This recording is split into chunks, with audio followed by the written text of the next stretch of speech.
Hi, friends. Welcome to this Monday daily devotional. I apologize for for posting this late today. It's been one of those Mondays of catching up and catching my breath and having several different meetings going on. A couple of which went a little bit over, but that's okay. But I do want to share some thoughts with you that I have been pondering. I been thinking about in these days what transformation looks like, and certainly it is something that we hope and pray for our world and for our community, that we might be transformed into something that looks more like what God intended us to look like. But that can seem daunting and overwhelming, and practically out of reach. But at the same time, it is completely and absolutely necessary if our humanity is to survive. I've been exploring some writings of David Benner. He is a Canadian deep psychologist and a spiritual writer, and he is one of the teachers of wisdom, really. He suggests that deep change, that really deep change that we are seeking, is a lasting expansion of our awareness. Expanding our consciousness is the way he describes it. And if we applied that idea to what we're experiencing in these days, it might look a lot like white people listening, and I mean really deeply listening, to the voices and to the experiences of Black and brown people. It might be venturing out of our head and into our hearts. So in doing this deep listening, we must be mindful of our ego. The ego at times wants to insert itself, taking us with it into the experiences of others. And so we have to keep that in check. It'd be like this. Oh, so you grew up in poverty? Well, my family didn't have much of anything either. So this tactic is our ego wanting to put us in the struggle of comparing ourselves with others. And to say, oh, we've faced more challenges than others. But we know that white people can never win here. Our ego needs to wake up and to face the reality that no matter what we've been through, we have an advantage over those whose skin is darker in our current culture. So when white people and people of color experience the very same poverty, people of color always have had to bear the heavy weight and burden of the color of their skin. What can we do? What can we do to make ourselves more open to being transformed, and to keeping our ego in check? This is a tough one, but David Benner suggests that we can start with 4 spiritual practices. The first one is we can welcome awakenings. The second is we can embrace silence more often. We can engage our imagination, and we can nurture our own intuition. So I want to speak just a little bit about these four things. First, with welcoming awakenings. There's a story told, a Sufi story, about a disciple who asked his teacher, "What can I do to make myself more enlightened?" And the teacher replied, "You can do as little as you do to make the sun rise each morning." And the disciple then asked, "Well, why do I need spiritual practices then?" And the teacher replied, "They help ensure you are not asleep when the sun does rise." So there's nothing we can do to create transformation or to make ourselves an awakening. But what we can do is be willing to receive an invitation to be awakened. And Benner says this willingness comes through being open and emptying ourselves. So openness and emptiness. The ego wants to fill us up and close us off, to not be vulnerable to pouring out all that we've filled ourselves with, only to be filled with realities not of our own making. Openness and emptiness. Benner says this is the path to transformation. So, embracing silence. For some of us, this can be likened to torture.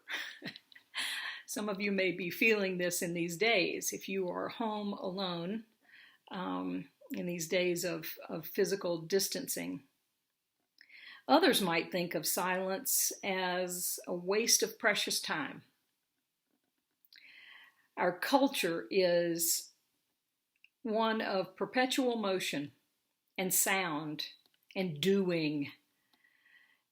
That's in part what has contributed to the many challenges that we face as a humanity and as residents on this creation. So paradoxically, the pandemic is actually proving to be healthier for healing the planet and the environment than we could do in our regular daily routines. We should listen carefully to this. Silence is a practice of emptying. And we can only be transformed if we have room to be transformed. So silence and solitude are the things that can clear the path and open access to our hearts in ways that are not possible in our normal walking consciousness. The third practice that invites transformation is the practice of engaging our imagination. Imagination is such a profound gift. It can allow us to travel through time and space, and it can stoke our creativity. But maybe most importantly, imagination can help us to experience perspective taking, standing in someone else's shoes. Imagination is one of the primary spiritual practices that St. Ignatian explores in his spiritual exercises. That is, imagining a conversation with Jesus or with another figure in the Bible. This was the way that many of Ignatian's followers came to a sense of transformation. What if we imagined a three-way conversation between us and Jesus and George Floyd? What might that kind of encounter help us clear away, help us empty out, and help us move towards transformation? This is the sort of experience that Ignatian would say is one of welcoming transformation and welcoming awareness. And it takes our imagination to do this. And actually, the church, maybe not the church, religion has made the imagination something that can be seen as threatening to what we've been taught, threatening to the structures of power. Sometimes I feel like I'm preaching to the choir when I'm talking to you, Grace Covenant. I know that you understand what I mean when I say that there have been times and places in religious life where people have felt that they shouldn't be using their imaginations. I'm grateful to David Benner for reminding us that our imaginations are a great gift from God. And what if that gift might help us to connect with Jesus and connect with George Floyd or any of the other number of people who have been brutally killed and unjustly slain. Those people are close in our hearts these days. Finally, the fourth spiritual practice that Benner suggests is that of nurturing our intuition. You know, it's funny, our child and youth protection policy, the training sessions for that policy, led by Chris Campbell, in those sessions, we talk about intuition with children around the idea of having tummy sense. And for adults, we might equate this with a gut feeling. Many children who have been sexually abused have a visceral response. They may say, when this happened, my tummy felt weird, my tummy felt funny, or my stomach hurt. As adults, we point to that gut feeling. Though gut feelings should never replace careful thought, those deep inward feelings connected with objectivity and engaged with faithful discernment can begin to form a path of wisdom. So getting out of our minds and getting into our hearts can be practiced in many, many other ways. I'm sure that you could think of several ways right off, ways that you get yourself out of your head and into your heart, into your body. Reading poetry or reading fiction, listening to music or dancing. There's lots of creative forms of expression in that way. Frankly, I get out of my head and into my heart when I'm fishing. Notice I said fishing and not necessarily catching. Sometimes the catching part can become a distraction. So, when we practice opening our hearts, and not just our minds, but our hearts,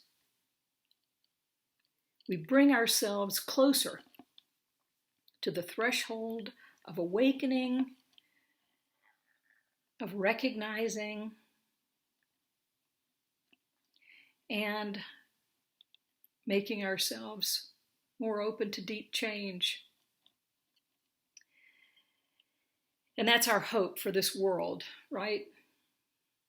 For our country, for our community, for our neighbors, for our family. Yes, this is our hope. May it be so. Amen.